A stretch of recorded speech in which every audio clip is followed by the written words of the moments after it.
Right now it seems that there's no way out, and you're going under. But God's proven time and time again, He'll take care of you, and He'll do it again. He'll do it again. If you take a look where you are now and where you've been, and hasn't He always come true for you? He's the same now as then. You may not know how, you may not know when, but He'll do it again. God knows the things that you're going through, and He knows how you're hurting. You see, He knows how your heart has been broken into. But He's the God of the stars, the sun and the seas, and He is your Father. He can calm the storm, and He'll find a way to fix this for you.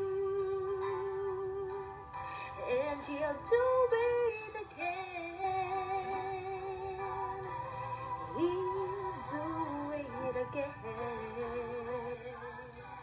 If you take a look where you are now and where you've been, well, hasn't He always come through for you? He's the same now as then. You may not know how, you may not know when, but He'll do it again. He's still God, and He will not fail you. Oh, He's still God, and He will not change. Yes, He's still God, and He's fighting for you. Yes, just like Moses, just like Daniel, just like Shadrach, Meshach, Abednego will do it again. He'll do it again. If you just take one look and where you are now and where you've been, well, hasn't He always come true for you? He's the same now as then. You may not know how, you may not know when, but He'll do it again. You may not know how, you may not know when, you may not know how, you may not know when. Please remember this, that He'll do it again.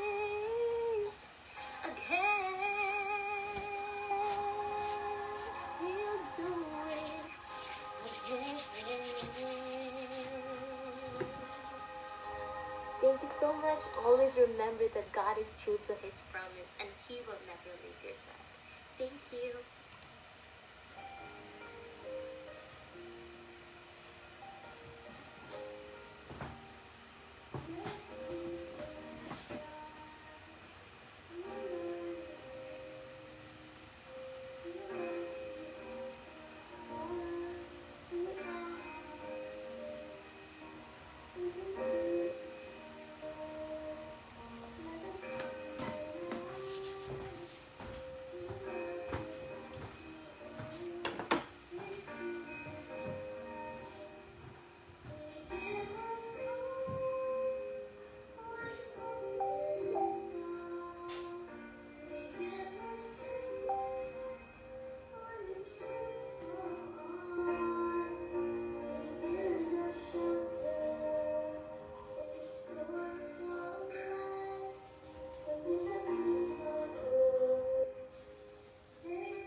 coming again program. Jesus is coming again.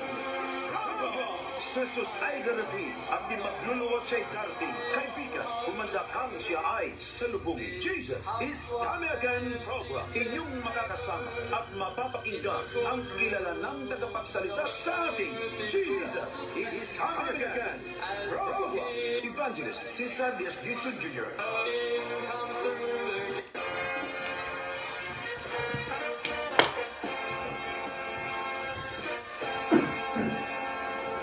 Jesus is coming again program. Jesus is coming again program. Jesus ay darating at di magluluwat siya'y darating. Kaibigan, kumanda kang siya ay salubong. Jesus is coming again program. Inyong makakasama at mapapakinggan ang kilala ng tagapagsalita sa ating Jesus is coming again program. Evangelist Cesar Diaz Giso Jr.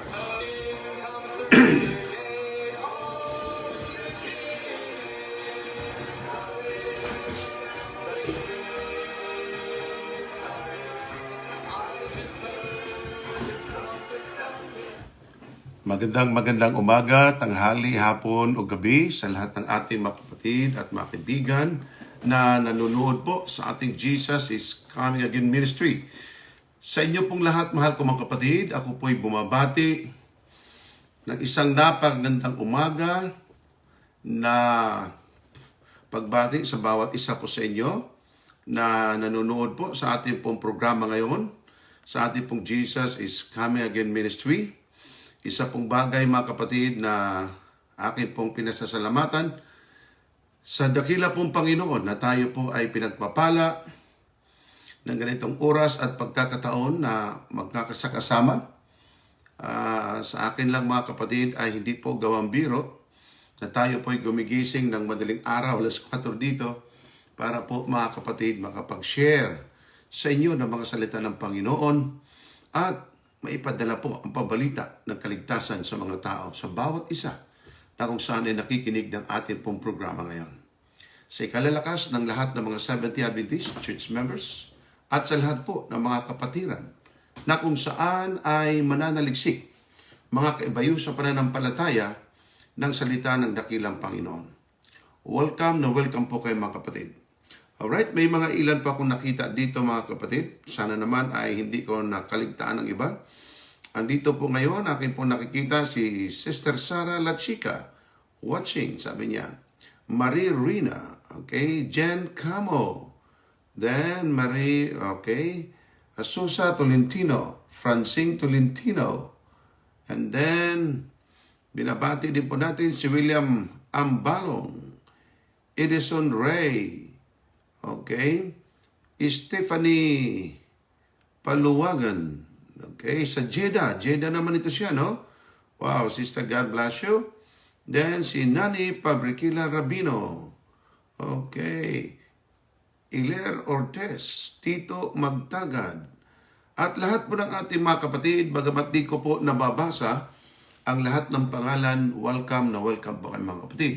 Buong Luzon, Visayas at Mindanao, sa lahat ng ating mga kapatiran na nanonood po sa Lartigit, sa Puerto Princesa City at sa buong lalawigan ng Palawan. Diyan po sa mga isla ng Coron, Colion, Bosonga, Cuyo, Agutaya, Magsaysay, sa Linapakan. Atin pong binabati ang bawat isa sa inyo, mahal ko mga kapatid. Kahit diyan po sa Mindoro, lalo tigit diyan po sa may Paradise Island. Welcome ang bawat isa sa inyo mga kapatid. Diyan din po naman sa Mindoro, pero Sitio Cebu, sa lugar ng mga Cebuano, kila Brother Titing dyan. At gayon din naman kila Sister Nitz Castardo. At sa lahat ng ating mga kapatiran na nakikinig at nanonood po ngayon. Binabati natin ang bawat isa sa inyo mga kapatid at gayon din po naman dito sa United States of America. Sa ating po mga kapatid na nanonood po, God bless po sa inyo, lalo tigit sa TLC, The Light Church of the Seventh-day Adventist Church, dito po sa lugar ng Pomona. Gayon din po naman ating binabati ang mga kapatiran sa Washington State, lalo tingin kila Mama to, Papa to, o kaya Bitita and family. Gayon din po naman sa Rosity and family, kila Pastor Rosity. God bless you, Pastor, sa bawat isa po sa inyo na nandiyan. Gayon din po naman sa ating po mga kapatid at mga kababayan natin mga Pilipino dyan po sa dako ng Tennessee. Okay? Just sa Chattanooga, napakadami po mga Pilipino dyan mga kapatid. Loobin po ng Panginoon, magpapatayo po tayo ng simbahan sa dako pong yan. Okay? At din pong pinasasalamatan ang mga kapatiran natin sa Philam Church, sa Waterman Church, sa Gardena Church. Okay? Lalo tigit dyan si Ate Fe na Bertolano, si Kuya John Leones and family. At gayon din po naman sa lahat ng mga kapatiran, kila Elder Elder Abil. Ayan, si Elder Abil and family, Kilog family, ganun kay Elder Jesruel, tawag nito, Angob, yan, and family. At sa lahat ng mga singers natin dyan. Ang ating pong mga kapatid at mga kaibigan na patuloy pong nanonood, kila Sister Lorraine, Brother GR, ang Diyos po ang magpala sa inyo at yun sa inyong Father na talagang masugid na tagapanood ng ating programa. Welcome po kayong lahat mga kapatid.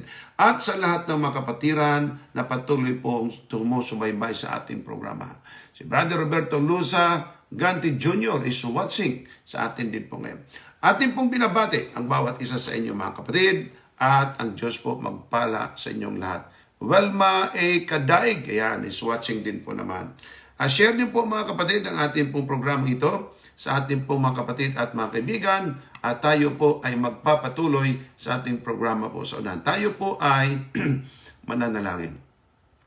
Dakilang Ama, kami po ay nagpapasalamat sa inyo sa panahon at pagkakataon na inyong pinagkalob sa amin na amin pong muling matunghayan ang inyong mga dakilang salita.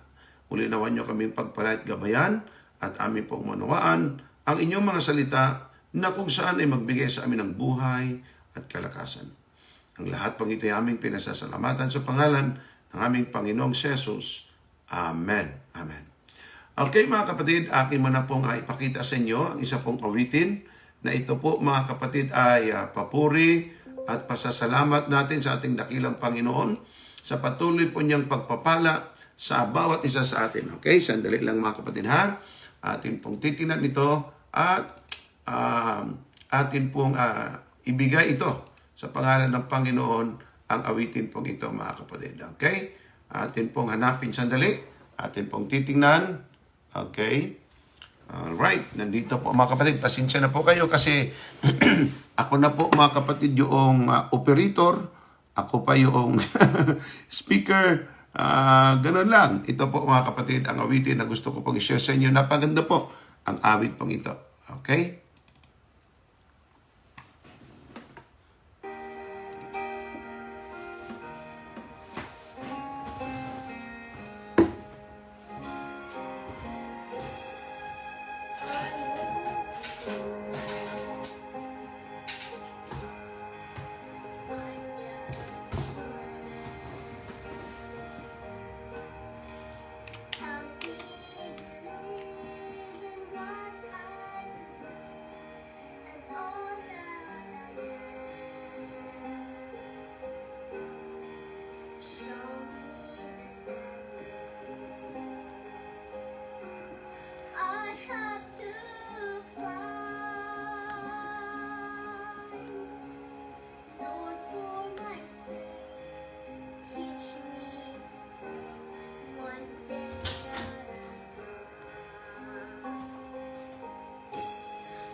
One day at a time, sweet Jesus.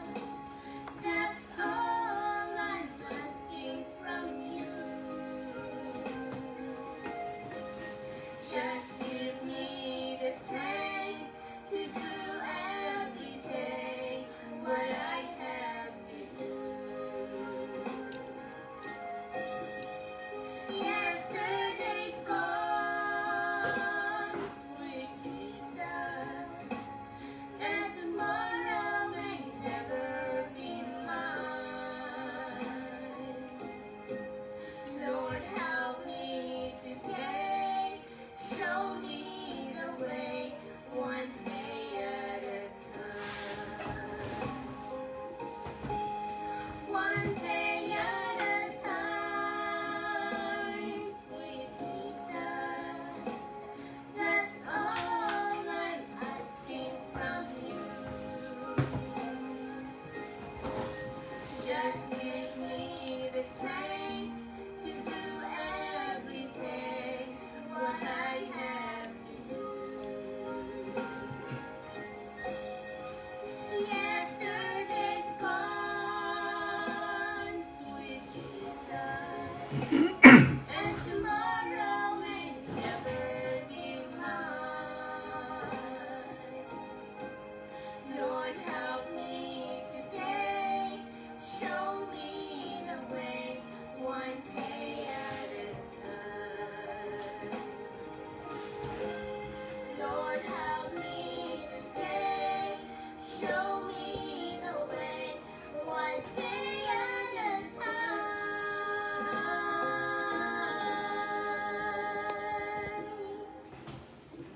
Yun, one day at a time. Ang ganda mga kapatid. Okay, yun ay si Sister Babe at si Sister Yvette Dizon. Ayan. Ngayon tayo po mga kapatid ay dadako na sa ating pong pag-aaral. Dito po sa ating Jesus is Coming Again Ministry. Atin po mga kapatid ipapakita sa inyo. Ito pong isang pag-aaral. Mahal ko mga kapatid at mga kaibigan na kung saan ay gumagambala sa maraming kaisipan. Sandali, atin po itong titingnan mga kapatid. At ang katanungan pong ito ay at least apat, Apat na mga katanungan. Ating titingnan. Yan, ito na. Bukas na yung ating PowerPoint. Atin pong titingnan ang atin pong mga katanungan na atin pong nakita mga kapatid na pinadala po sa atin. Papansinin po natin ang katanungan o mga katanungan pong ito. Welcome po sa ating Jesus is Coming Again Ministry. At andito po mga kapatid at mga kaibigan. Una, ating bigyang pansin ang katanungan pong ito na kung sincero lang naman talaga ang mga tao sa kanila pong mga katanungan ito, maintindihan nila ang kasagutan kung ano po ang paniniwala at pananampalataya ng Seventh-day Adventist. Kung hindi naman, ay pasensya tayo at gayon din po naman, pasensya din po yung mga tao na kung saan mga kapatid at mga kaibigan ay nagkakaroon ng kaisipan na aywan ko kung sincero sila sa kanila pong pakikinig, sa kanilang pagsusuri. At kung hindi naman sila sincere, ay wala tayong magagawa. Palibhasa hindi nga naman sila sincero, mga kapatid, sa kanila pong pag-aaral tungkol sa Biblia. Kundi ang kanilang gusto lamang, kung ano ang kanilang kagustuhan, yun ang kanilang gustong masunod. Well, nasa sa kanila na po yan. Okay? Ang katanungan mga kapatid ay apat po ito. Bibigyan ko po ng pansin, ipapakita ko po sa inyo sandali. Narito po mga kapatid ang mga katanungan. Atin pong tingnan ha. Ang una pong katanungan ay may command pa dito, command. Inuutosan pa tayo. Galing dito kay John. Sila po kasi mga kapatid, mayroon pong mainit na Ako na may member din po dito. Meron po silang mainit na talakayan, balitaktakan. At ito po mga kapatid na grupo ay Seventh-day Adventist Discussion Bible Group. Okay? At ang grupo pong ito mga kapatid ay tumutukoy ito sa iba't ibang pananampalataya sa buong mundo. Ito po ang unang sinasabi. First question, galing kay John. Is they stop this kind of baptism, please? Okay, parang nakikiusap siya mga kapatid, no? Parang siya yung nasa authority. Using Trinity, instead use the name Jesus without class and no repeat after all. Okay, baptism yung kanya. Kalawa, it was lately reported that there is no single verse in the Bible here that support East-day doctrines, all are lies. So meron din po nag-iisip mga kapatid na lately lang daw, wala ni isang bersikulo, atin pong tinan sa kabilang dako ng kaisipan ng iba na ang doktrin ng Seventh-day Adventist ay hindi nasusuportahan ng Biblia, kundi lahat ito'y kasinungalingan. Tingnan natin. Ang ikatlo mga kapatid, these day people believe in Trinity.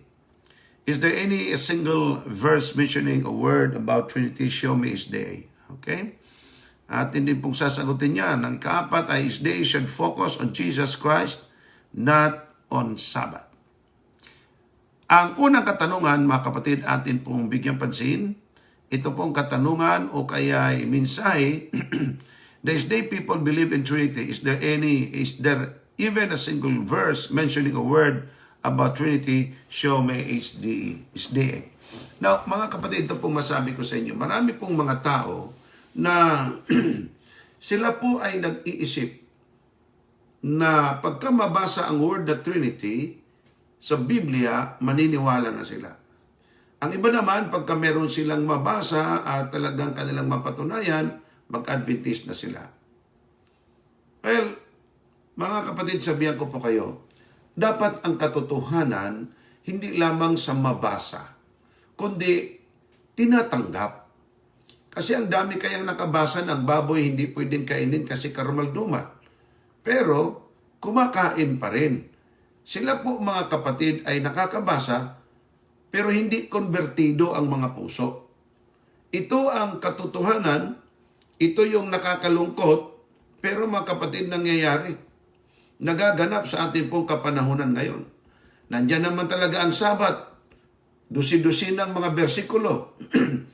Hindi naman nila tinatanggap. Yun pang linggo na walang-wala kahit isa, kahit kalahati pa ng isa at 1/4 ng isa. Ay doon pa rin po mga kapatid, palibas ay kinasanayan na.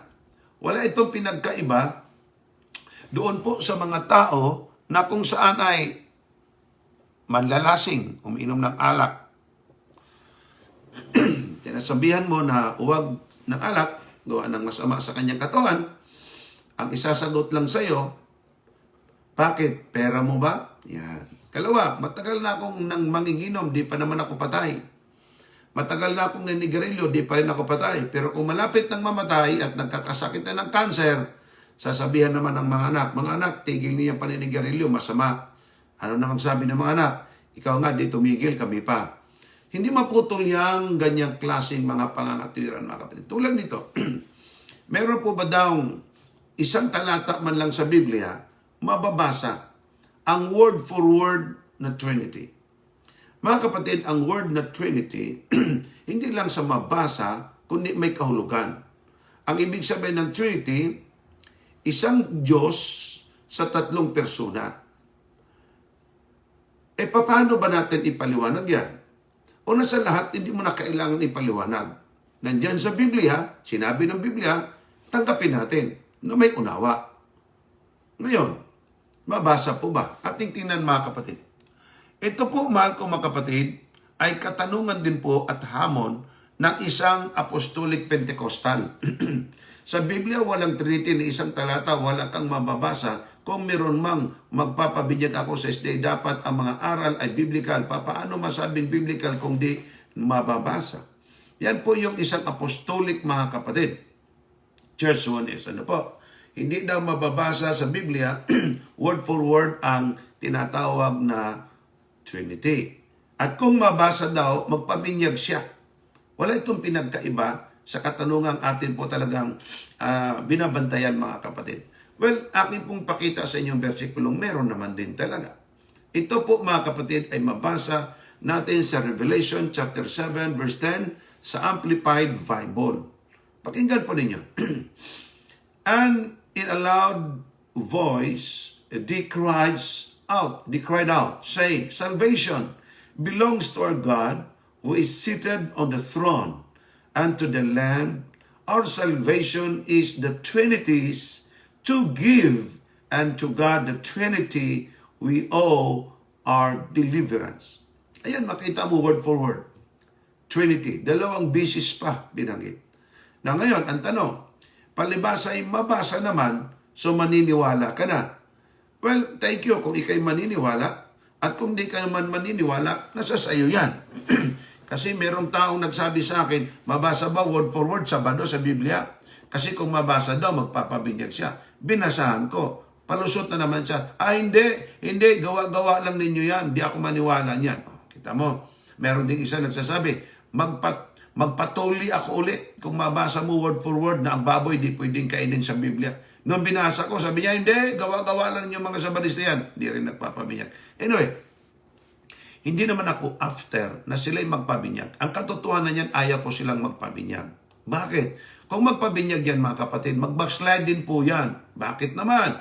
Kasi nga ang puso ay di tuli. Ang puso ay di nagbabago. Ang puso ay hindi handang sumunod sa Panginoon. Yan ang nakakalungkot na katotohanan. So ang tanong, mabasa ba word for word ng word na Trinity? The answer is yes. Now ngayon, ang sabi niya ay hindi daw dapat paniwalaan, mga kapatid, itong Trinity. May mabasa ba? Saan tanong meron? So ano bang Trinity? Walang pinagkaiba, nakita nyo dyan. Merong Father, yan o, merong Father, meron pong Son, meron pong Holy Spirit.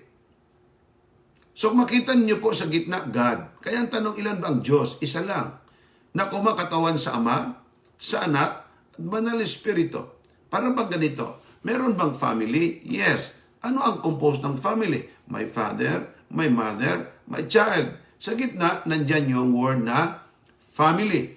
Ang family is a singular. Pero ang application niya, plural. Kasi ang family is a singular by word, pero mga kapatid, ang kanyang kahulugan tatlo. Kasi kung ama lang at saka anak, mag-ama kung walang ina. Kung ina lang at saka anak, mag-ina. Kung lalaki at babae, yan ay mag-asawa. Ang ibig sabihin, hindi matawag family kung ito, mga kapatid, ay kulang ng isa. So ang tinatawag nating God ay may Father, may Son, and Holy Spirit according to the Bible. Kung inyo pong pansinin, mga kapatid, ang term na Trinity, kung inyo pong titingnan yan sa Wikipedia, Religion, Christianity, the Trinity, BBC, inyo pong mabasa, mga kapatid, ang meaning. Ito po, are there three persons on the Trinity equal? The answer is, the traditional statement of the doctrine of the Trinity is this. There are three persons. Pakinggan niyo po ito. There are three persons within the Godhead. O tinatawag natin Trinity. Ang Godhead o Trinity is saying, merong Father, Son, and the Holy Spirit. These three persons have equal status and are equally divine. So yan po, mga kapatid, ang definition ng tinatawag nating Trinity. Ang Godhead o Trinity ay kumakatawan sa Father, Son, and the Holy Spirit. Ang tanong naman ng iba, mayroon bang tatlong isa? Meron. Meron, mga kapatid, meron ang dalawang isa eh. Di ba? May babaeng kinakasal at lalaki kinakasal. Kayong dalawa ay hindi na dalawa, kundi kayong dalawa ay isa. John 10:30, sabi ni Jesus Christ naman, I and the Father are a plural, one is singular. Kaya kung ating titinan, mga kapatid, kung inyo pong pansinin sa Biblia, may dalawang klase ang tinatawag nating one sa Bible. Meron tinatawag na ikan at saka yakid. Mamaya po ating ipapaliwanag yan, yung area pong yan. Okay? Na ito pa. Yan, tingnan nyo, mga kapatid. Yung pong binanggit ko sa inyong yakid. Sa Hebrew, kung inyo pong titinihan, mga kapatid, sa Strong Bible Dictionary, mahal ka, kapatid, ang salitang one o terms only and one, mga kapatid, ay iisa lang po talaga. kung inyong titingnan pag sinabing yakid. Ano ibig sabihin ng yakid? Ang yakid sa salitang Hebrew means solitary, without others. Pag sinabing solitary, ikaw lang, mag-isa. Unique, such as an only son. Genesis 22 verse 2. Only child. Proverbs 4 verse 3. Yakid, solitary oneness, never been used in reference to God. Anong ibig sabihin, mga kapatid, ng puntong ito? Pag sinabing yakid is absolute one. Pag sinabing absolute one, pag ang anak mo isa lang talaga, kung lalaki siya, wala na siyang kapatid na babae, kapatid na lalaki, ang tawag yan yakid. One talaga. Absolutely one or numerical one. Pero mayroong isang one pa, mga kapatid, na tinutukoy ng Biblia sa wikang Hebrew. Ang tawag naman nito ay ikad. One din ang kanyang kahulugan. Pero mga kapatid, kung pakalalimin yung pag-aaral, ang ibig sabihin po ng ikad means united. Okay? Pag sinabing united, sobra isang tao yan. Alam mo, united in one. Alam mo, the Musketeers, sabi nga, all for one, one for all. Pag sinabing all, may kasama. Okay? Means united such as a man will leave his father and mother and be united to his wife and they will become one. So ang lalaki o babae, sila po ay aalis sa kanilang magulang at siya po ay sasama sa kanyang lalaki o na nagustuhan o babae na pinakasalan at sila ay magiging isa. Ang term doon, one. Ibig sabihin, ika, Genesis 2:24. One din siya, pero mga kapatid, ang tawag po nito ay composite one. So dito inyo agad maintindihan na ang salitang yakid ay absolutely one. Pag sinabing one, one lang.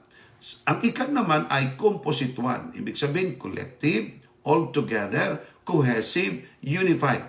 Hindi ka makatawag, mga kapatid, ng unified o united kung mag-isa lang. Hindi mo rin masabing cohesive kung isa lang.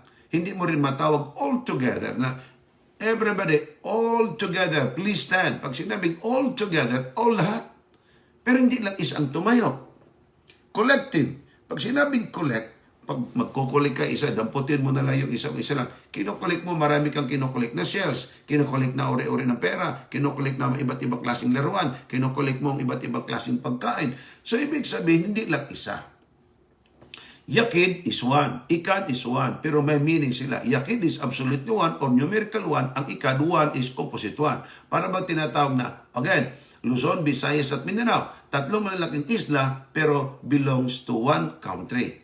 Tinatawag na Mapilindo, Malaysia, Indonesia, Philippines. Itong isang term, iisa lang, pero tatlong bansang tinutukoy. Pag sinabing Asia, isa lang ang Asia sa buong globe, buong mundo. Pero ang Asia belongs to marami siyang sinasakop ng bansa, di po ba? Pag sinabing United States of America, 50 states, kapatid, sa buong Amerika, ito ay belongs to one nation, America. Pag sinabi natin, mga kapatid, na united, okay? United, all together, unified, uniform, unity. Ay tinutukoy niyan, isa lang. Pero mga kapatid, ang kanyang pakahulugan, marami. Para bang ganito? So 1 up to 10, kung inyo pong titinan, mahal ko mga kapatid at mga kaibigan, pag sinabing 1 up to 10, bilang ka, 1, 2, 3, 4, 5, 6, 7, 8, 9, 10. So 1 up to 10, ilan ang 10? Only 1, di po ba? So 1 up to 10, ilan ang 5? Isa lang din. So 1 up to 10, ilan ang 3?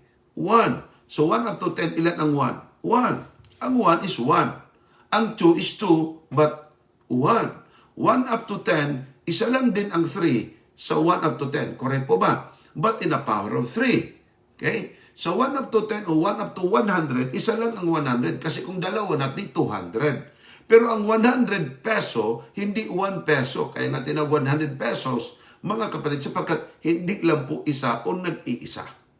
Yan po ang ibig sabihin.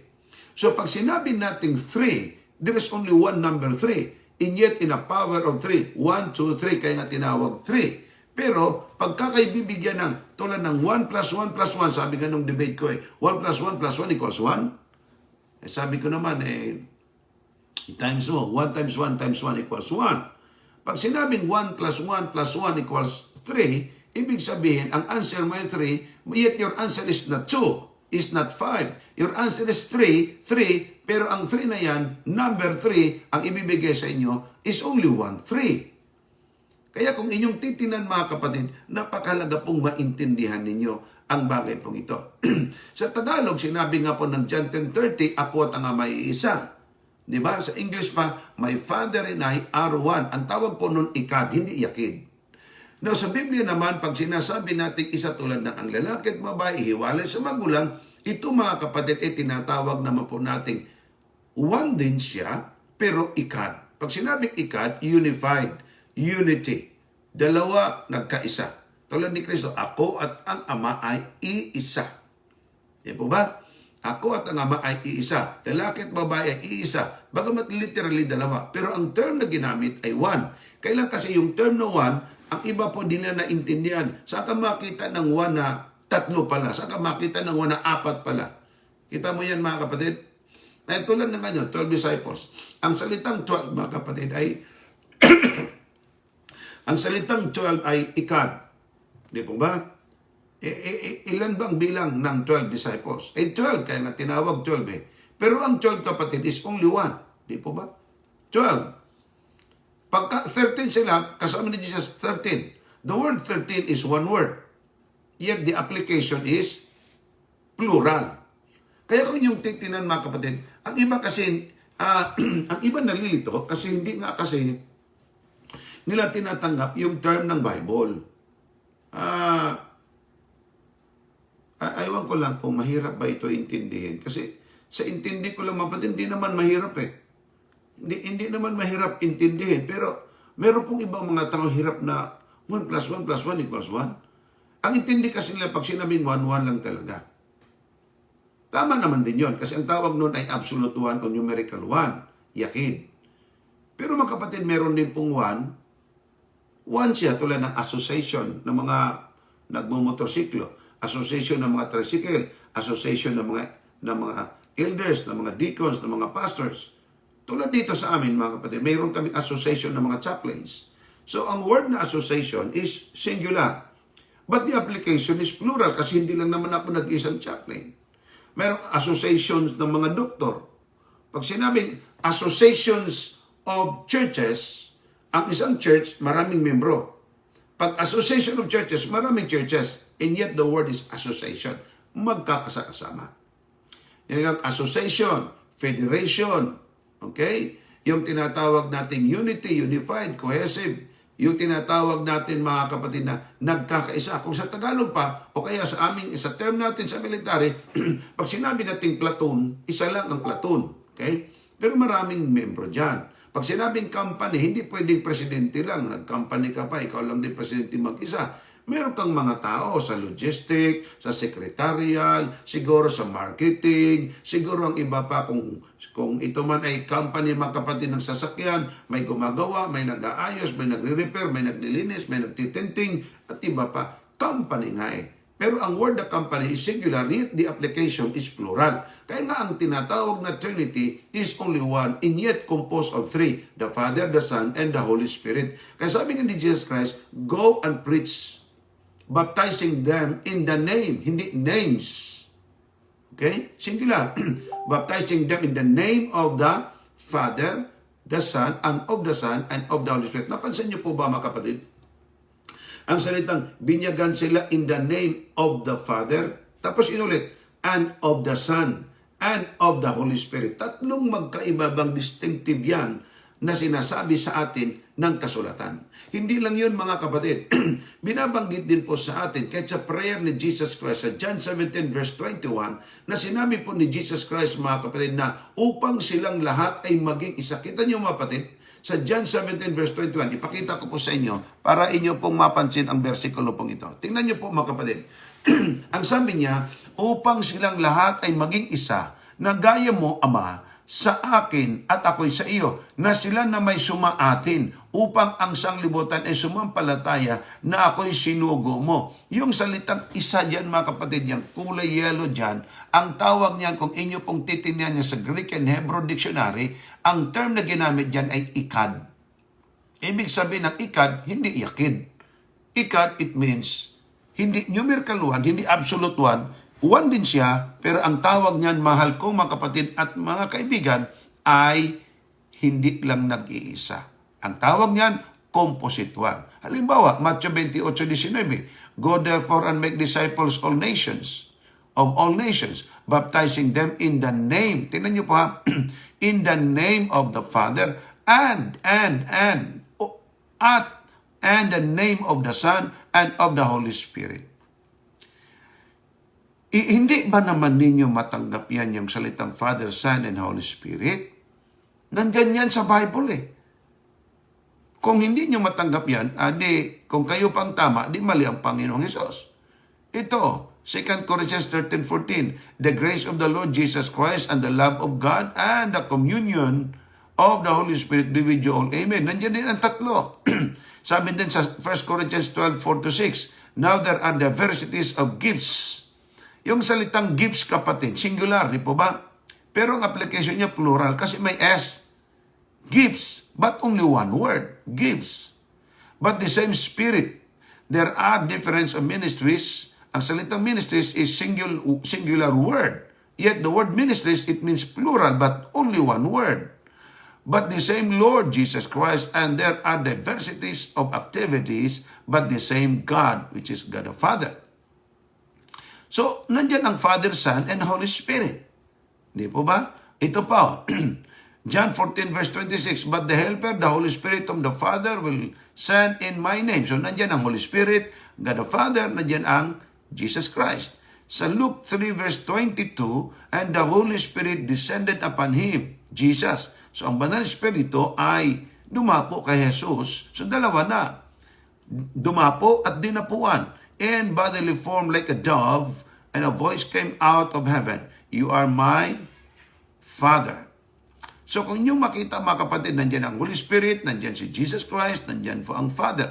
Nandyan po ang Father, Son, and Holy Spirit. Yan tinawag nating Trinity. Kaya nga pag sinabi, what is Trinity? Mga kapatid, composed of Father, Son, and Holy Spirit. Ano po ba ang tinatawag na God? God is not a name. God is a position. Okay? God is a position. That's a title name. Pag sinabi nating Father, is not a name. Pero yun ang titulong hawak ng isang ama. Father, Mother, Son, Daughter, Mayor, Congressman, President, Vice Mayor, Captain. So kung inyong titinan mga kapatid, that's not a name. Pero yun ang katawagan sa kanila. Ang sa amin lang sa Palawan, ang tawag nila nung congressman, Kong. Sabi ko, ano yung Kong? Ibig sabihin, in short pala, congressman. Pag sinabi mo congressman, hindi niya pangalan yon. Title name niya yon sa kanyang posisyon. So, ang salitang Trinity is a title nitong Father, Son, and Holy Spirit. Or kaya ang salitang God, it means my Father, Son, and the Holy Spirit.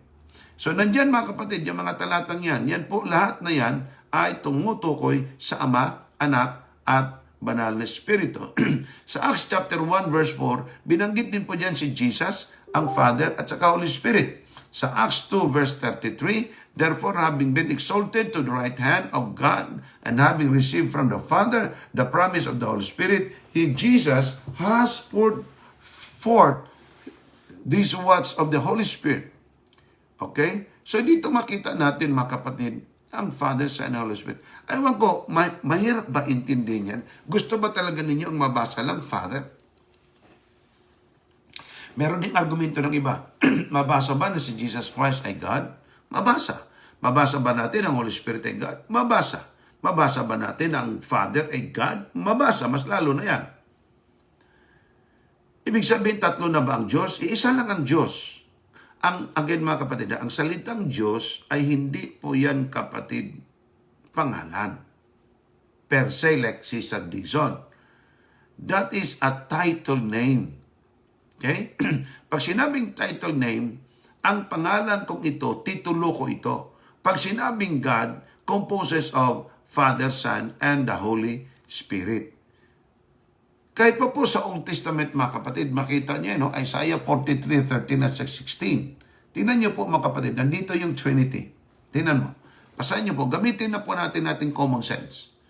Indeed, my hand had laid in foundation of the earth, and my right hand has stretched out the heaven. when I call them and they stand up together. So, may isa ditong nagsasalita. Kaya nga, ginamit niyang term dito, my hand. Siya ang naglagay ng pundasyon ng sanglibutan. Siya rin ang nag-unat ng kanyang kamay at nilalang niya ang sangkalangitan. All together, lahat ng ito, come near to me. So, siya nagtawag ng come near to me.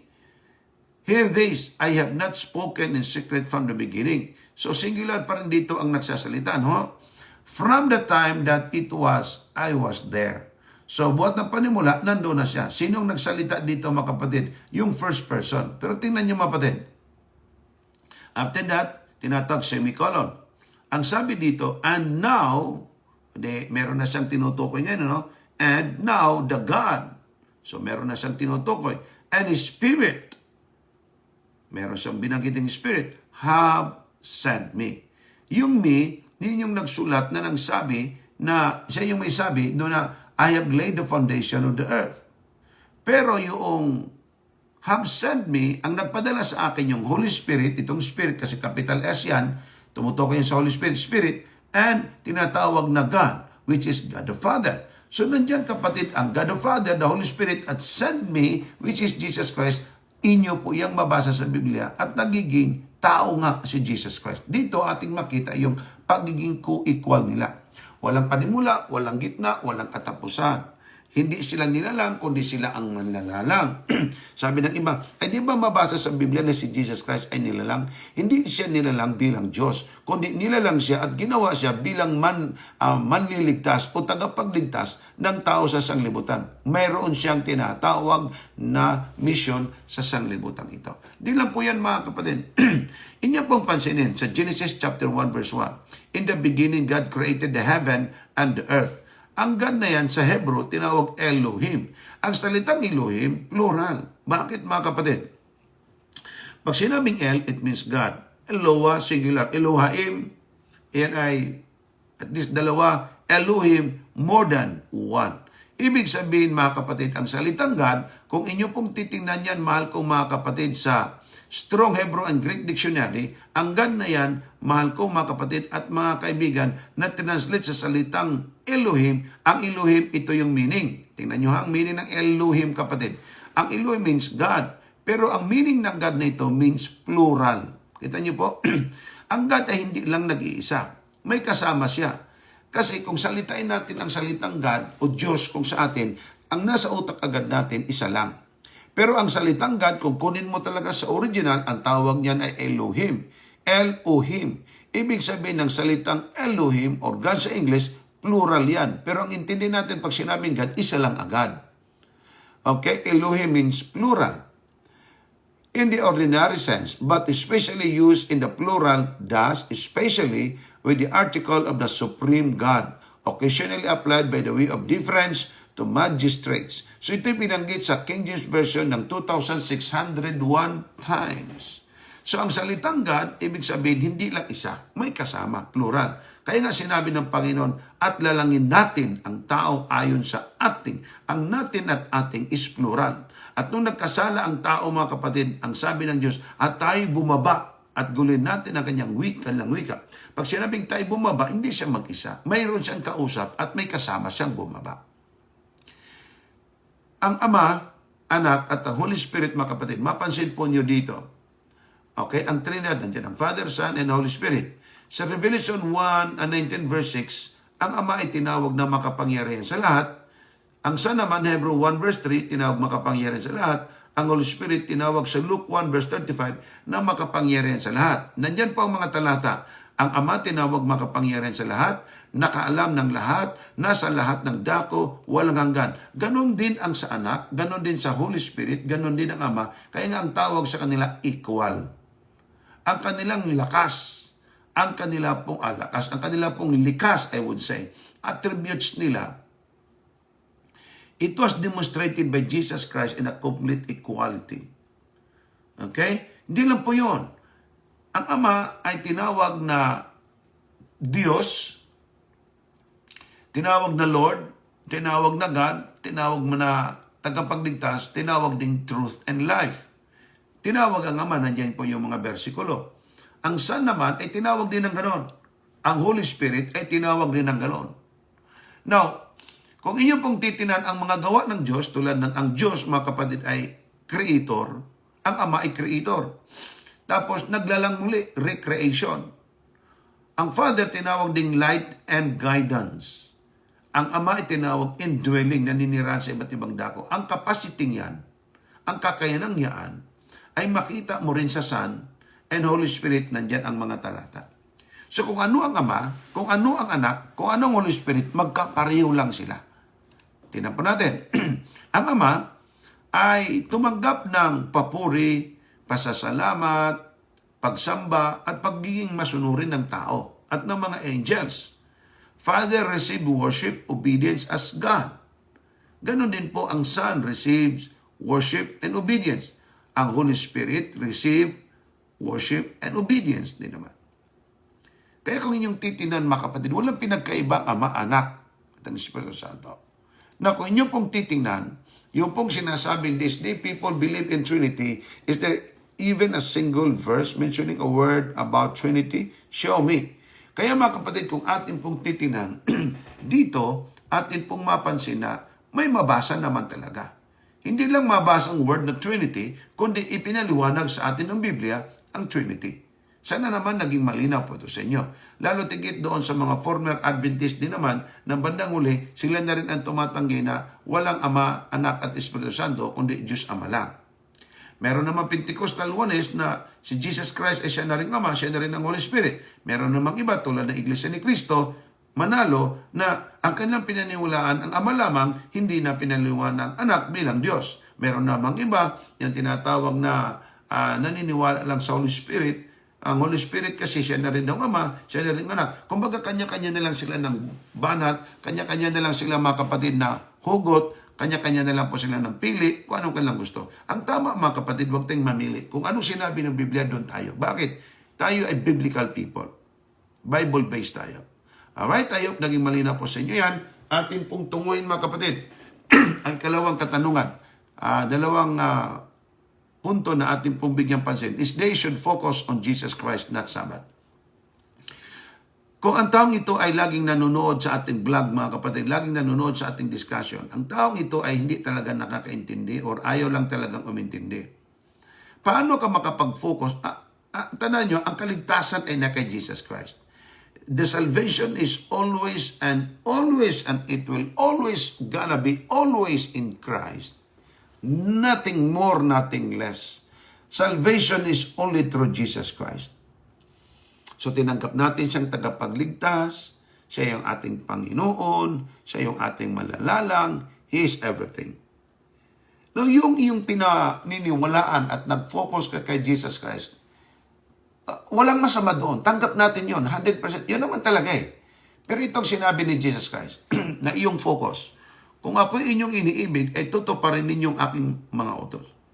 Kayo, focus lang ng focus kay Christ.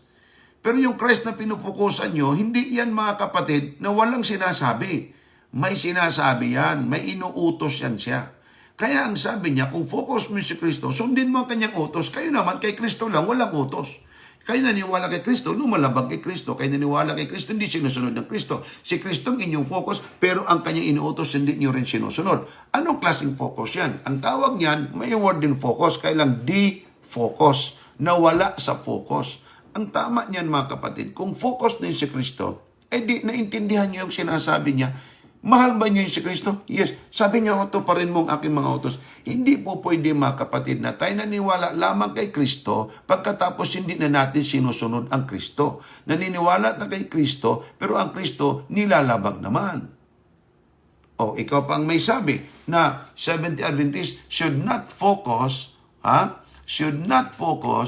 to the Sabbath, kundi mag-focus kay Jesus Christ.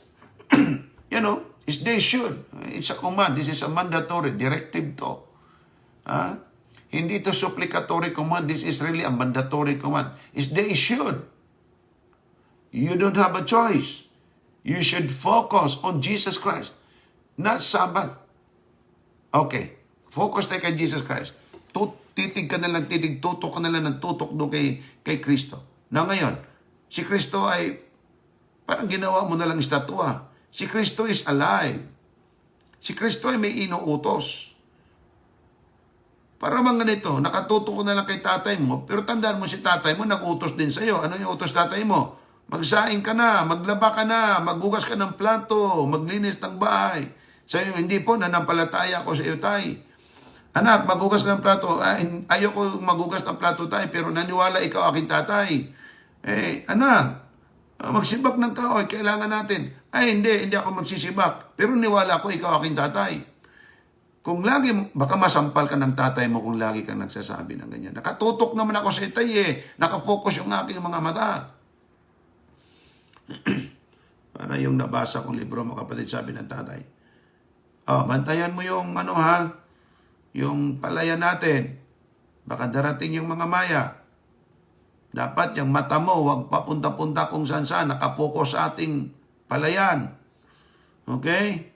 Alam mo nang dapat mong gawin. Malis yung tatay. Naku mga kapatid, libo-libong mga maya ang dumating. Ang mata niya, nakafocus lang talaga sa palay. Wala siyang aksyong ginawa. Hindi man lang tinabog. Hindi man lang ginanyan yung mga maya. Hindi man lang niya tinakot. Hindi man lang niya kinalabit yung tali na pagka kinalabit niya, kumakalampag na yung kasi nilagyan nilang mga lata. Wala siyang aksyon. Focus lang talagang mata niya sa palay. Pag-uwi ng tatay niya, pinalo siya ng gusto. Bakit? Sabi ko sa iyo, bantayan mo yung palay. Baka darating yung mga maya at iba pa, matabog man lang. Hindi tayo nakafocus ang aking mga mata doon sa palay. Anong pakinabang ng focus ng mata mo sa palay? Naubos yung palay natin, di mo kinain ng mga maya. Yan ang nangyayari sa mga taong lagi lang nagsasabing focus lang kay Jesus. Oo naman, alam naman tayo mag-focus kay Satanas. Siyempre kay Jesus tayo. Pero yung pinukusan mo, may inutos din. Ang inutos niya, if you love me, keep my commandments. Common sense lang yan mga kapatid. Nako, itong pagpapaliwanag natin, grade 1 to. Maintindihan mo naman yan. Sabi ni Jesus Christ na focus ng mata mo. Kung tinutupad din yung aking mga utos, ay manahan kayo sa aking pag-ibig, gaya ng aking pagtupad sa mga utos ng aking Ama. Itong Kristong pinukusan ng mata mo, sabi niya, sundin mo, tuparin mo ang utos. Ayan tuparin mo mga utos. Meron kang gagawin. Naku mga kapatid, hindi po pwede yung focus ka lang ng mata mo. Para ba yung napakinggan ko sa mga nagni-networking. Sabi niya, love naman ko kayo mga anak. Sabi naman ng mga anak, Nay, gutom na ako, Nay. Sabi niya, halika focus lang ang mata niyo sa akin. Love tayo. Kissing mo, mama. Kita mo. Nay, gutom na ako, Nay. I love ko na makilat. Yakap-yakap lang tayo mga anak. Focus lang kayo dito sa akin. Yung mga bata, patay. Nakafocus ang mata sa kanya, pero patay. So anong ibig sabihin ko mga kapatid? Hindi po pwedeng focus ka ng focus ng mata mo habang hindi ka naman gumagawa ng paraan. Patay ang mga anak mo. Kaya yung pananampalatayang walang gawa, sabi ng Biblia, mahal ko mga kapatid, patayan. Sana naman naintindihan nyo. Ang Kristong pinupukusan ninyong mata, sabi niya, sumunod kayo sa utos. Gaya ko rin na sumunod. Hindi ba naman maintindihan yan? Ito pa. Kawikaan 3:1 at 2. Sabi ng kawikaan, sabi ni Haring Solomon, napakatalino. Siyempre, ang Panginoon ang may sabi nito sa kanya, trust in the Lord with all your heart. Proverbs 3:1. Tagalog to itong sabi. Anak ko, huwag mong kalimutan ang aking kautusan. Ano daw ang utos? Huwag kalimutan ang kanyang kautusan. Kundi ingatan ng iyong puso ang aking mga utos. Dalawa ito mga kapatid, kautusan at utos. Sa English ay laws and commandments. Huwag kalimutan ang aking mga kautusan at ang aking mga utos. Ingatan mo. Ano ibig sabihin ng ingatan? Sundin mo, tuparin mo. Huwag mong labangin. Ingatan mo na walang paglabag. Yun naman ang sinasabi ng Biblia mga kapatid Ang linaw-linaw ng sinabi ng kasulatan. Ito pa Sapagkat karamihan ng mga araw at mga taon ng buhay ay kapayapaan at kapayapaan ay madadagdag sa iyo. Ayan ang ganda ng pangako ng Diyos, Kawikaan 3:1 at 2. Yung salita na yan mga kapatid, kung tingnan nyo sa Strong Hebrew and Greek Dictionary, yung salita po diyang command and law. Yan, kita nyo yung law? Yung word na law ay H84 5:1. Nang ibig sabihin ng law diyan na tinutukoy ay Torah. Pag sinabing Torah, tumutukoy ito mga kapatid sa Pentateuch. Pag sinabing Penta means 5. Ito po yung 5 books of Moses, Genesis, Exodus, Leviticus, Number, and Deuteronomy. Pero mga kapatid, yung Torah na tumutukoy tumutukoy din po yan mga kapatid sa tinatawag nating Decalogue. Pag sinabing Deca means 10. Pinta means 5. So, Decalogue or Pentateuch. Ang Decalogue na tinutukoy, mga kapatid, yan po yun, 10 Commandments. Yan po yung Decalogue. 1, 2, 3, 4, 5, 6, 7, 8, 9, 10. Deca, 10. Ang 10 kautusan. Yan ang ibig sabihin yan. So, ang tinutukoy dito, mga kapatid, na Decalogue or law, tumutukoy ito sa tinatawag nating Pentateuch o tinutukoy din dito yung Decalogue specifically. Now, tinutukoy din dito mga kapatid yung tinatawag natin na Sabat. Okay? Yan alalahanin mo ang araw ng Sabat upang ipangilin. Yan ay pang-apat. Yan mga kapatid ang sinabi sa atin ng kasulatan at napakalinaw na sinasabi sa atin ang lahat ng ito. Okay? So sa 10 utos nandiyan yung Sabat, tapos sasabihin mo, mag-focus lang kay Kristo, huwag sa Sabat. Focus ka ng focus sa ating Panginoon. Nilalabag mo naman yung inuutos ng Panginoon. Ang pakinabang ng focus ng mata mong yan? Anong pakinabang ng focus ng iyong pananampalatayang yan? Habang ang iyong pinupukusan, di mo naman sinusunod. It's useless. Ang tawag niyan, kapatid, common sense. Gamitin ang utak, simpleng bagay lang yan. Okay?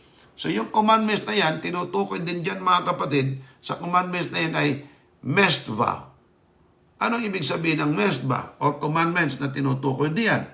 Ang ibig sabihin mga kapatid ay commanded or commandments. Tulad ng 10 Commandments, law, ordinance, precept.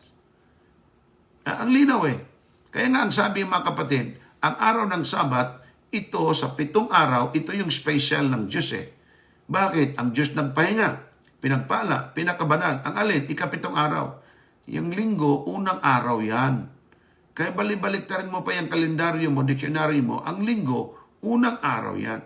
Kaya hindi yan ang ipinagpahinga ng Diyos, hindi yan ang pinagpala ng Diyos, hindi yan ang pinakabanal ng Diyos. Ano ang pinakabanal ng Diyos? Ang 7 araw. At yung 7 araw, yan yung Sabbath day, the 7th day of the week. Kung hindi mo pa rin maintindihan yan, nako, problema mo na talagang malaki yan. At kung ayaw mong intindihin, problema mo na rin malaki yan. Kung di mo tanggapin, naku po, mas problema mo yan, hindi ko dapat problemahin yan. Bakit? Tinuturuan ka na, magmamangmaangan ka pa. Tinuturuan ka na, ayaw mo pang tanggapin. Ito tuloy Sunday na wala sa Bible ni isang bersikulo mga kapatid na ipinagpahinga, pinaging banal at at ito'y binasbasa ng wala kang mabasa ganun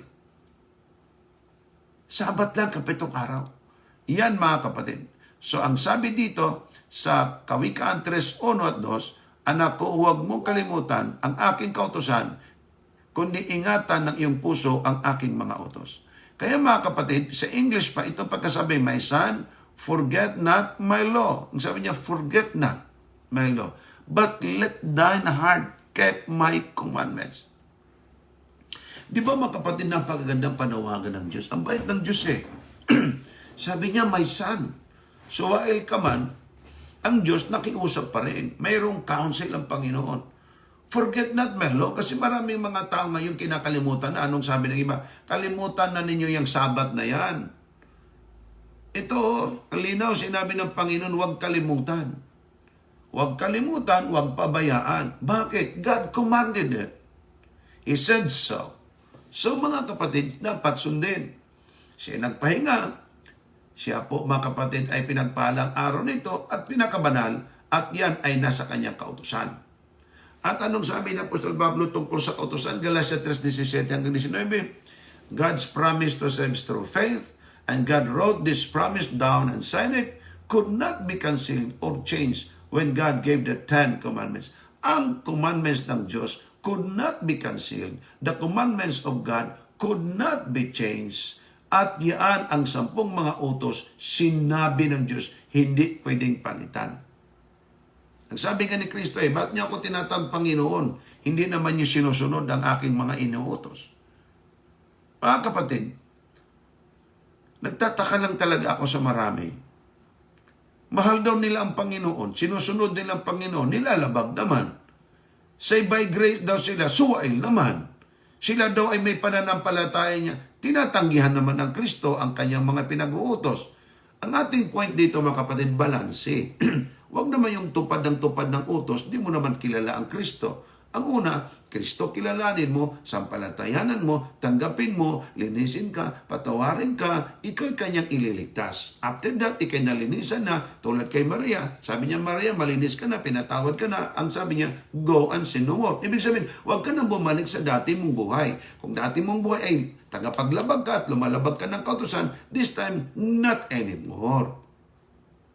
Anong ibig sabihin? Born again ka na eh. Ang born again, kapatid, hindi yung born again na pangalan karatulan ng simbana kasi ang born again, napakaraming klase. Dusi-dusi na klaseng born again. May Life Renewal Christian Church, may Life Church, merong Tabernacle Church, Fellowship Church. Mga born again yan. Mga yan. Pero ang tinutukoy kong born again, hindi yung karatulan ng simbang pinarehistro ng tao, kundi yung experience. Ang experience mo before ay malabagin ka, not anymore. Kasi born again ka na nga. Una Timoteo Kapitulo 6:14, itong sinabi ni Kristo, natuparin mo ang utos. Hindi sabing labagin mo. Tapos sasabihin mo, mag-focus lang kay Kristo, huwag sa Sabat. Pinukusan mo Kristo, nilabag mo naman ang Kristong pinukusan mo. Hanggang kailan bang pagtupad? Na walang dungis, walang kapintasan. Hanggang sa pagpapakita ng ating Panginoon Kristo. Ang iba mga kapatid ay para na silang nabibingi. Tama talaga eh. Talagang natupad yung sinabi ng Biblia sa uling mga araw, mga tao hindi makikinig sa mabuting aral. Kundi sila makikinig lang sa kanilang tagapagturo na gusto lang nilang marinig sa kanilang mga nangagkating mga tenga. Ibig sabihin, kaya turuan mo ng tama, doon talaga sa mali, kasi yun ang gusto nila eh. Halimbawa, pag sinabi ng isang malalasing, taga-inom ng alak, pre, inom pa tayo. Bakit? Ay, kailangan pre, para hindi tayo tablan ng COVID, inom tayo ng alak pre, para malinisan yung ating dugo. O, yun. Patay na sa alak, patay pa sa COVID. Anong pakialam ng COVID, mga kapatid, sa iniinom mo? Pero naniniwala siya doon. Bakit? Gusto niyang maniwala doon eh. Halimbawa, kumakain siya ng baboy. Kain tayo ng baboy, masarap to. Kahit alam niya at nabasa niya sa Biblia, kainin niya. Bakit? Intindi niya. Ito naman. Eh kung ma-imperno ako, hindi lang naman ako itong nangyaya sa akin, ma-imperno din. Hindi ginagamit ang sentido común. Kung ang iba ba naman tumalon sa tulay, totalon ka ba naman? At kung iba mga kapatid ay magpapakamatay, kung may nagpakamatay, nang hamon pa na inuman ka ng tayudano, ng durarat o panglason sa inyo, kung mayroong gumagawa niyan, susunod ka rin. Kung gawin mo yan, gawin mo kung gustuin mo. Pero hindi mo talaga ginamit ang utak mo. Use your common sense. Tingnan mo mga kapatid ang sabi ng Apostol Pablo sa aklat mga kapatid ng Roma, Kapitulo 2, talatang 23. Sandali ha. Pumurward siya eh. Ito mga kapatid, ikaw sa iyong pagsuway sa kautusan ay niwalaan mo ng puri ang Diyos. Kita mo yan? Galing sa magandang balita Biblia, ipinagmamalaki mo, ngunit nilapastangan mo naman ang Diyos sa pamagitan ng paglabag mo sa kautusan. Kita mo yan? Ipinagmamalaki mo, kilala mong Diyos. Pinagmamalaki mo, mahal mong Diyos. Pinagmamalaki mo, say by grace ka na. Pero ang sabi ni Apostol Pablo, nilapastangan mo naman ang kautusan. Nilapastangan mo naman, niwalang puri mo naman ang Diyos. Eh, hindi ba naman kayo mai-insulto niyan? Bakit mga kaibigan? Ang linaw niyan eh. Sabi po ng Biblia, manampalataya kay Kristo. Correct. Pero nilapastangan mo naman ang kautusan. Ang Diyos mismong nagligtas sa iyo. Winalanggalang mo. Alam niyo kapatid, barya-barya na lang ito eh. Na pagkakwento. Kung sa Cebuano pa, sinsilyo na kayo. Ha? Sabi pa ng mga ilugubaw, grabe ka at naging hindi mo pag inayamahang panman. Ha? Ang linaw-linaw mga kapatid eh. Hindi ibig sabihin nakafocus yung mata mo kay Kristo, yung pinukusan mo, labagin mo na rin. Hindi ganoon. Matthew 5:19, Anong sabi ni Kristo Jesus mismo? Kaya't ang sino mang sumuway sa isa sa kalitlitang mga utos na ito, kita mo, sumuway na at ituro ang gayon sa mga tao. Sinuway na niya, tinuruan pa niya mga tao na hindi sumunod. Anong sabi ni Kristo? Ay tatawagin kalitlitan sa karyan ng langit. Kita mo yan? Hindi na siya sumunod, tinuro pa sa ibang magsumunod. Sumuway na, ituro pa niya ang pagsuway sa mga tao. Sa langit tatawagin siyang kalitlitan. Kabaliktaran naman sa masunurin. Tulad ngayon itinuturo natin. Datapot ang sinumang gumanap. Gumanap, ibig sabihin sumunod, tumupad. At turuan din ang mga tao ng pagtupad. Ito ang mangyari.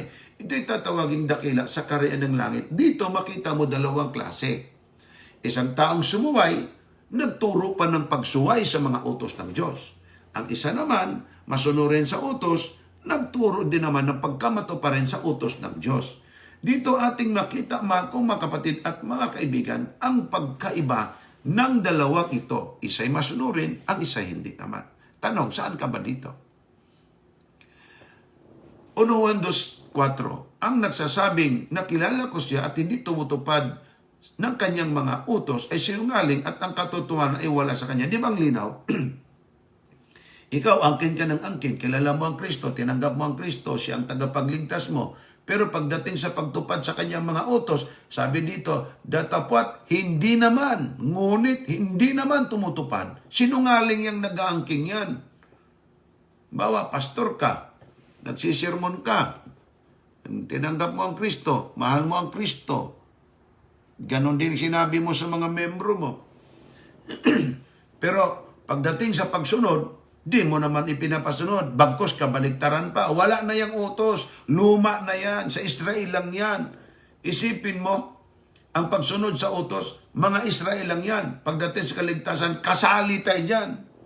Pagdating pagsaing, sila lang magsaing. Pagdating ng kain, nauna ka pa sa lamisa, kakain kapangit.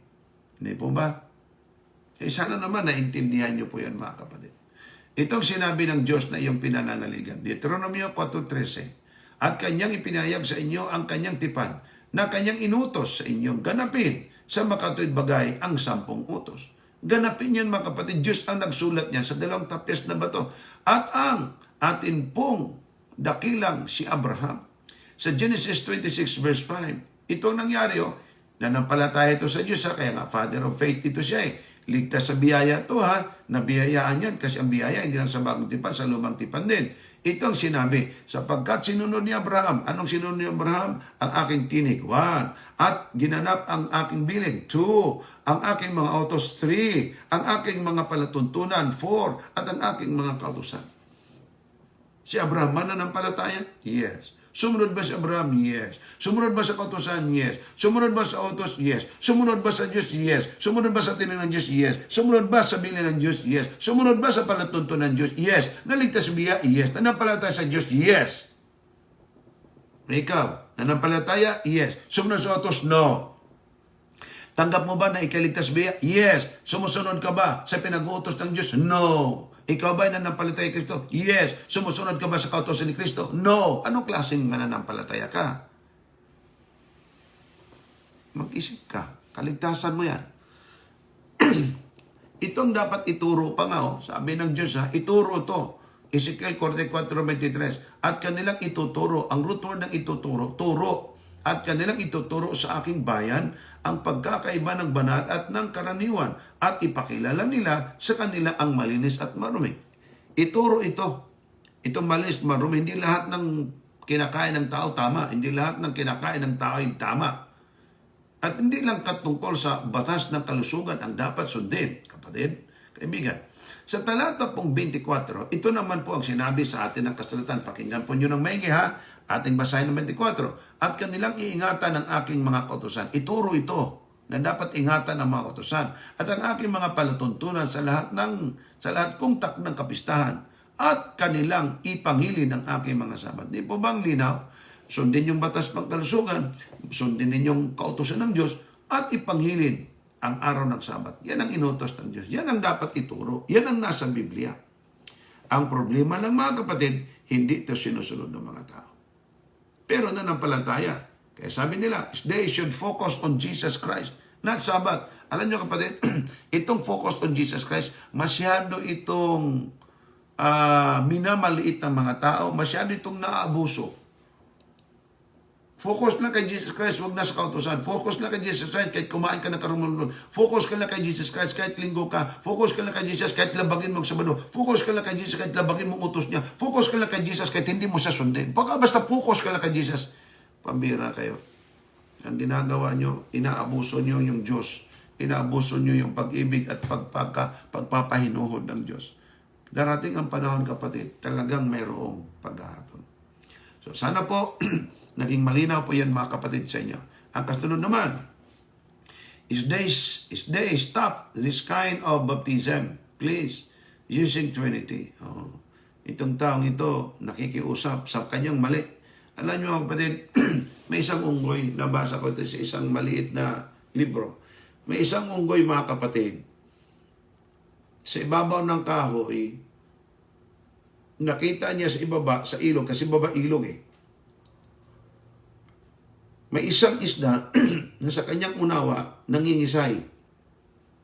So ang ginawa nitong unggoy mga kapatid, kahit hindi niya ito karaniwang ginagawa, galing sa kahoy napakataas, tumalon at kanya pong kinuha ang isda, thinking na sinagip niya ang isda. Nakuha niyang isda mga kapatid, nahawakan niya sa bundot, hinila niya talaga papuntang lupa. Ang isda mga kapatid, nangisay-ngisay. Siyempre, naubusan ng oxygen, naubusan ng hininga, namatay. Ang intindi naman ng unggoy, iniligtas niya at noong namatay niya, akala niya nagpahinga lang ang isda sa pagiging sa pangingisay nito. Alam niyo nangyari mga kapatid? Sincere ba siya? Yes, sinugal pa nga niya buhay niya hindi ugali ng unggoy sa dagat o kaya sa ilog. Pero kahit matayog yung kahoy, itinalon niya. Sinagip niya with his own life. Thinking na tama yung kanyang ginagawa. Walang pinagkaiba nitong taong ito. Is they stop this kind of baptism, please, using the Trinity, instead use the name of Jesus without class and no repeat after all. Bakit? Ano bang baptism turo ni Jesus Christ? Hindi ba Ama, Anak, Espiritu Santo? Tingnan niyo mga kapatid. Sabi ni Jesus Christ, Matthew Kapitulo 28, dahil dito magsiyaon nga kayo at gawin ninyong mga alagad ang lahat ng mga bansa na sila inyong bautismuhan sa pangalan ng Ama at ng Anak at ng Espiritu Santo. Kung tama ka, mali si Jesus. Bakit sinabi niya sa pangalan ng Ama, sa pangalan ng Anak at Espiritu Santo? Dito naman, mga kapatid, malinaw na ating makita na sinasabi niya, nandiyan yung Ama, Anak at Espiritu Santo. Hindi naman tinagbibigyan niya sa pangalan ng Trinity, kasi sa in the name of Trinity yung sinabi niya mga kapatid Hindi niya sinasabi mga kapatid, hindi tayo nagbibigyan in the name of Trinity. Hindi mga kapatid, we are not using the Trinity, word Trinity, but we are using the Father, the Son, and the Holy Spirit, because that's the very formula that Jesus Christ has mentioned in Matthew 28, that we need to baptize them in the name of the Father, Son, and the Holy Spirit. Yan ang sinabi ng kasulatan. Ay mali pa ba naman ang Kristo dito at ikay magiging tama? Hindi naman po pwede ang Kristo mali tapos tama ka. Ang sabi no, name. Di ba? At ang name na ito mga kapatid, ang intindi ng iba, anong pangalan ng Ama? Anong pangalan ng Anak? Anong pangalan ng Espiritu Santo? Ang hinahanap nila, literal name. Sa Greek, mga kapatid, ang salitang name, mga kapatid, kung inyong titingnan sa Strong Hebrew and Greek Dictionary, ang word na name, yan po name, 63686. Ang word na name, mga kapatid, sa Strong Hebrew and Greek Dictionary, ito mga kapatid, ang pakahulugan. Pakinggan yung maigi ha. Ito po ang pakahulugan, onoma. Ano yung onoma? Onoma, mga kapatid, galing sa Strong Hebrew and Greek Dictionary. Onoma means from a presumed derivative of the base of G1097. Compare G3685. Ang word na name, a name literally or figuratively, authority, character. Kita mo? Ano ibig sabihin mga kapatid, authority, character? Halimbawa, bautismuhan ko kayo in the authority of the Father, in the authority of the Son, in the authority of the Holy Spirit. Ibig sabihin mga kapatid, ang mga alagad ay hindi peke. Sila po ay may authority coming from the Father, that they are supposed to baptize people in the name of the Father, Son, and of the Holy Spirit. Hindi po ito literal na paghahanapan mo ang tao kung anong pangalan ng Ama, anong pangalan ng Anak. Hindi po ganon. Galing po mga kapatid sa New American Standard Version na New Testament, ng Greek Lexicon. Ito naman ang meaning ng word na onoma. Nakita nyo kapatid yung kulay pula na yan? Yan ang onoma. Ano ang phonetic spelling niya? Onoma. Ang transliterated word niya, onoma. So kung yung titinan mga kapatid, ang phonetic spelling niya ay onoma, by definition, ang ibig sabihin mga kapatid ng name ay authority. Otoridad. Kapangyarihan. Ayan mga kapatid, authority. Yan yung tinatawag nating onoma. Authority na sinasabi sa atin ng kasulatan. Bakit po nandyan yun? Again, balikan natin sandali ha. This is a compound word. Ang salitang God, in the name, bautisman sa pangalan ng Diyos, Ama, Anak at Espiritu Santo, again, ating sinabi ito plural. Kaya nga binanggit Ama, Anak at Espiritu Santo because God composed of the Father, Son, and the Holy Spirit. Ang tinawag nating God or Elohim, that is plural. Pag singular, Eloah. Okay? Pagka plural, Elohim or Elohim. Then, kung yung titinan mga kapatid, sa kanyang katanungan, is they stop this kind of baptism. Eh di, mag-usap ni Panginoong Hesus, Lord, mali itong yung turo dapat, Lord, wag sa pangalan ng Ama, Anak at Espiritu Santo, mali yan.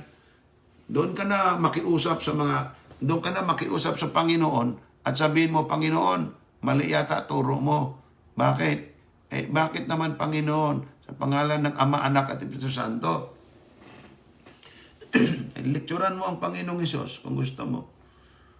Talagang sinabi naman ng Panginoong Hesus I'm so sorry hindi ko kayo piniliso po. Pero mga kapatid, natatouch lang ako. Sa mga taong katulad nito, anong ibig sabihin kong natatouch ako mga kapatid? Ang linaw-linaw ng sinasabi ng Biblia, nagmamarunong sa sarili at ang nangyayari, nagiging lugaw tuloy ang usapan. Anong punto mga kapatid? Nalilito tuloy ang iba. Nawawala na sa linya. Well, ito naman ang pinakahuling ating bigyang pansin mga kapatid at ay matatapos na. It was lately reported that there is no single verse in the Bible here that support is the doctrines, all are lies. Ating titinan ito sa kabilang dakong pag-iisip kapatid ha. Ayon sa pagre-report mga kapatid, wala daw single verse coming from the Bible na itong SDA doctrines ay suportado ng Biblia, kundi ito'y lahat kasinungalingan lang. Kapatid, ang Seventh Adventists ay naniniwala tungkol sa doctrine ng kasulatan. Halimbawa, Luke 4 verse 32, and they were astonished at his doctrine, for his word was with power. Anong tinutukoy dyan? Doctrine ni Jesus Christ. Sa aklat din po naman ng kapatid ng John 7 verse 16, ito pag sinabi sa atin ng kasulatan, Jesus answered them and said, my doctrine. So ibig sabihin si Jesus Christ, may inaangkin siyang may doktrina siya. My doctrine is not mine, but his that sent me. So ang doktrina pala niya ay galing sa amang nagturo sa kanya, ang nagpadala sa kanya. So ibig sabihin, ang doktrina ng Ama at ang doktrina ni Kristo, magkapareho lang. Itong doktrina ni Kristo, tama ba ito? The answer is yes. Saan ba galing kanyang doktrina? Galing sa Diyos Ama at siya nagkatawang tapo marito sa lupa, itinuro niya ang doktrina ng Ama. So ano po ba ang sinabi sa atin ng kasulatan? Sa aklat din po naman mga kapatid ng John 7 verse 17, if any man will do his will, he shall know of the doctrine. Malalaman mo kung anong inuutos at kautosan at doktrina ng Biblia. Acts 2:42, and he continued steadfastly in the apostles' doctrine. So tatlo na ito. Doktrina ng Ama na sinunod ni Kristo, itinuro ni Kristo, at doktrina ni Kristo itinuro din ng mga apostol. Ang tawag naman ito, apostles' doctrine, which is coming from Christ. Kung inyong pansinin mga kapatid sa Isaiah 8 verse 16, sabi mismo ng Panginoon, Isaiah 16, bind up the testimony and set up the teachings among my disciples. So may doctrine talaga, may teachings. Sinasabi sa atin ng kasulatan. So yan ay paulit-ulit mga kapatid in different version ng kasulatan. So, tingnan nyo kung anong mga doctrine dapat ituro mga kapatid. Ito ang sabi ng Biblia ulit. At kanilang ituturo. Ano yung turo? Teach. Ituturo. Teaching, katuruan, at iba pa. And they are going to teach at kanilang ituturo sa aking bayan ang pagkakaiba ng banal at mga raniwan at ipakilala nila sa kanila ang marumi at malinis. So ano daw dapat i-teach mga kapatid? Ituro ang marumi at malinis. Ang tanong, ang Seventh-day Adventist ba ay nagtuturo ng doktrina ng pangkalusugan na dapat ituro natin kung ano yung malinis at marumi at kung ano yung makain, di pwedeng makain, ano yung kalugod-lugod na pagkain sa harapan ng Diyos at hindi? Of course. Tayo nagtuturo nito. Tanong mga kapatid, hindi ba biblical? Sagot, biblical na biblical. Eh bakit sasabihin na ni isang bersikulo wala pong nagsusuporta na ang doktrinang itinuturo ng Seventh-day Adventist ay nasa Biblia? Tanong, wala ba sa Biblia ang Ezekiel 44:23? Biblia yan, hindi yan Quran. Ito pa isa pa sa mga doktrina. Binasa natin ito kanina, ulitin lang natin. Talatang 24, tuloy lang. At kanilang iingatan ang aking mga kautusan. Ituturo din po daw ano mga kapatid, ingatan ang kautusan. At ang aking mga palatuntunan sa lahat kong takdang kapistahan. At kanilang ipangilin ang aking mga sabat. Dito mga kapatid, malinaw na sinasabi sa atin ng kasulatan na sundin ang kautusan, ipangilin ang sabat, huwag kumain ng karamalduman. Yan ay mga kautusan, katuruan at turo galing sa Biblia. Tapos may gana kang magsabing wala ni isang bersikulo tama ang tinuturo ng Seventh-day Adventist at wala sa Biblia. Mga kapatid ko at mga kaibigan, ang Biblia ay malinaw na dapat nating sundin, wala nang iba. Pero kung ikay gagawa ng sarili mong opinyon, sarilinin mo yan, opinyon mo yan, gustuhin mo yan. Pero ang totoo niyan, ang kasulatan ay malinaw na nagsasabi sa atin na nararapat lang natin sundin kung anong turo ng ating Panginoon. Mahal ko mga kapatid, maraming salamat sa inyo pong patuloy na pagsubaybay sa ating Jesus is Coming Again Ministry. Sana naman ay nagsilbi pong aral ang ating pong pagtuturo at pag-aaral ngayon at nagbigay sa inyo ng linaw, mga kapatid, ang salita ng Panginoon. Again, aking pong inilin sa inyo, kung malinaw po ang salita ng Panginoon sa inyong narinig ngayon, kayo po'y mag-message sa akin at sabihin, Evangelist Dison, salamat sa salita ng Diyos, malinaw po sa amin. Ang dating, napakalinaw. Aming naintindihan, kami nalinawan, at nadagdagan ang aming karunungan at kaalaman patungkol sa salita ng Panginoon. Kapatid, i-share din po nyo sa iba. Kung hindi pa po kayo nakasubscribe, mag-subscribe na po kayo. Marami pong nag-message sa akin, di lang 50. Bakit, Pastor, hindi namin makikita dito yung inyong live? Kung hindi po kayo nakasubscribe, mga kapatid, hindi po kayo mabigyan ng notification. Kaya mag-subscribe kayo para ma-notified kayo ng ating programa ay mag-uumpisa na at makikita nyo agad. Automatic yan sa screen ng inyong pong cellphone, ng inyong pong computer. Madali po nyo makita yan sa inyong Facebook. Bakit? Kasi friend tayo o kaya nakasubscribe kayo. Lahat na nag-subscribe, automatic yan. Papasok sa inyong cellphone, sa inyong pong mga computer, sa inyong laptop, ang ating pong broadcast. At yan po mga kapatid, ay hatid sa inyo ng Jesus is Coming Again Ministry. Ang Panginoon nawa ng langit ang magpala sa inyo, sa akin, sa ating lahat mga kapatid. Sa patuloy po nating pag-aaral ng kanyang mga dakilang salita. Nawa ang Panginoon ng langit ang siya pong magbuhos ng kanyang pagpapala. At kung magbubuhos siya ng pagpapala ngayong gabi, diyan po sa Pilipinas, at ngayong umaga dito po sa Amerika, huwag pong makaligtaan tayo na kanyang mga anak at mga lingkod na atin pong makita, matanggap, at muli pong masilayan, ating madama, malasap ang pagpapala ng Panginoon. Tayo po mga kapatid ay pinagpala ngayon. Amen? Kung kayo po'y pinagpala ng Panginoon, mag-message po kayo. Praise the Lord, ako'y pinagpala ng Panginoon. Praise the Lord, ang Panginoon napakapait at napakabuti. Ang Panginoon ng langit ang magpala po sa ating lahat mga kapatid. Tayo po'y mananalangin. Dakilang Diyos, salamat ng marami sa inyong mga dakilang salita. Salamat po sa inyong pag-ibig. Salamat sa inyong kabutihan. Salamat sa mga katotohanan at mga aral na aming pong nakita at narinig. Nawa Panginoon, ito po'y magsilbi na kalusugan sa aming spiritual na kalagayan, pagkain sa aming spiritual na katawan. Dalangin namin naman. Patuloy naman yung pagpalain ang mga nananaliksik ng katotohanan, mga kaibayo sa pananampalataya. Lahat ng nakakakita at nakakapanood po ngayon, pagpalain po ang kanilang mga buhay. Sampo ng pagpalain po niyo, Panginoon, sino man ang nariyan sa banig ng karamdaman, palakasin, pagpalain, ayon sa inyong kagandahang loob, ayon sa inyong pag-ibig, at salamat ng marami. Ang aming kahilingan, Ama, ng lahat ng ito ay inyo pong pagpalain ng gayon na lamang sapagkat kayo aming Panginoon at Diyos ng aming mga hiram na buhay. Lahat pong ito ay aming pinasasalamatan sa pangalan ng aming Panginoong Jesus. Amen. Amen. Amen. Maraming salamat po, mahal ko mga kapatid at mga kaibigan, sa inyo pong patuloy na pagsubaybay sa ating pong Jesus is Coming Again Ministry, at ang Diyos nawa ng langit ang magpala sa inyo, sa akin, sa ating pong lahat, sa patuloy po nating pagsubaybay sa ating Jesus is Coming Again Ministry. Ako po, ang inyong kapatid kay Kristo, Evangelist Cesar Desniso Jr., sa inyo po ay nagpapaalam, at ang Diyos nawa ang magpala sa inyo, sa akin, sa ating lahat. Hallelujah, Maranatha! Again, kamanggagawa, ka-evangelist, kamangangaral ko, ibahagi natin ang salita ng Panginoon by sharing our videos. God bless us all. Thank you po mga kapatid, at ang Diyos ang siyang ating gabay sa araw pong ito.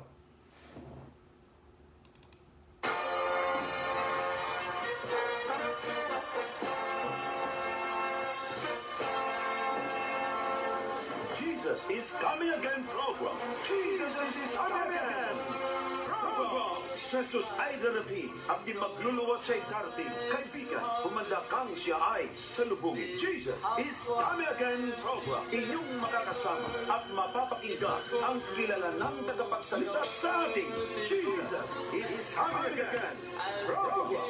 Evangelist Cesar Desniso Jr.